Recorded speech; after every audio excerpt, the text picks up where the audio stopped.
চাল ধোয়া পানি দিয়ে স্কিন গ্লো করা সম্ভব? হ্যাঁ, এটা জাপানি ও কোরিয়ান মেয়েরা শত শত বছর ধরে ব্যবহার করে আসছে।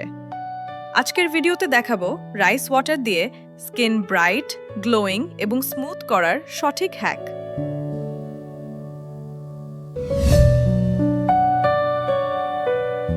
হ্যালো ফ্রেন্ডস, স্বাগতম। রাইস ওয়াটার হলো চাল ধোয়ার পর যে পানি পাওয়া যায় সেটা। এতে আছে ferulic acid, vitamin B, inositol এবং অ্যান্টিঅক্সিডেন্ট, যা ত্বককে অসাধারণভাবে ব্রাইট করে।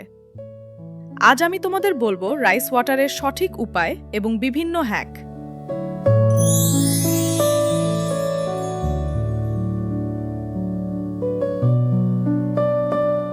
রাইস ওয়াটার ত্বকের পিএইচ ব্যালেন্স করে, পোর ছোট করে, ডার্ক স্পট হালকা করে, ব্রণ কমায় এবং ন্যাচারাল গ্লো দেয়।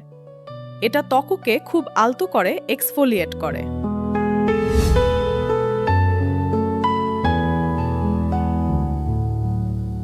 প্রথমে ভালো করে চাল ধুয়ে নাও। প্রথম ধোয়া পানি ফেলে দাও। দ্বিতীয় ধোয়ার পানি সংরক্ষণ করো। এটাই তোমার রাইস ওয়াটার।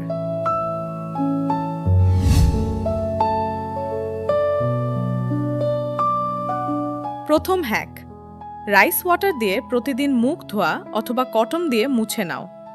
এটা ন্যাচারাল টোনারের মতো কাজ করে।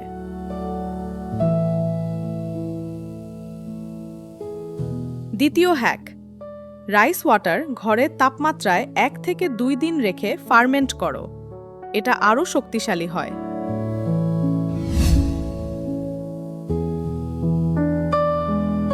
তৃতীয় hack, rice water plus aloe vera gel মিশিয়ে মাস্ক বানাও।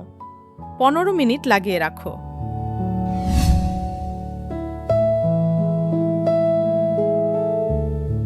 চতুর্থ হ্যাক, রাইস ওয়াটার ফ্রিজে আইস কিউব বানিয়ে রাখো। সকালে মুখে ম্যাসাজ করো।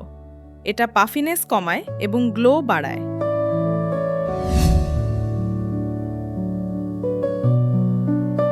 সতর্কতা, প্রথমে প্যাচ টেস্ট করো। ফার্মেন্টেড ওয়াটার বেশি দিন রাখবে না। সেনসিটিভ স্কিন হলে সাধারণ রাইস ওয়াটার ব্যবহার করো। সব সময় সানস্ক্রিন লাগাবে। রাইস ওয়াটার সত্যিই একটা সস্তা এবং কার্যকরী স্কিন হ্যাক। নিয়মিত ব্যবহার করলে তোমার স্কিন অনেক বেশি ব্রাইট, স্মুথ এবং গ্লোয়িং হয়ে যাবে। কোন হ্যাকটা প্রথমে ট্রাই করবে? কমেন্টে জানাও। ভিডিওটা লাইক করো, শেয়ার করো এবং চ্যানেল সাবস্ক্রাইব করে রাখো আরও ন্যাচারাল স্কিন হ্যাক পাওয়ার জন্য। গ্লো করো, সুন্দর থেকো।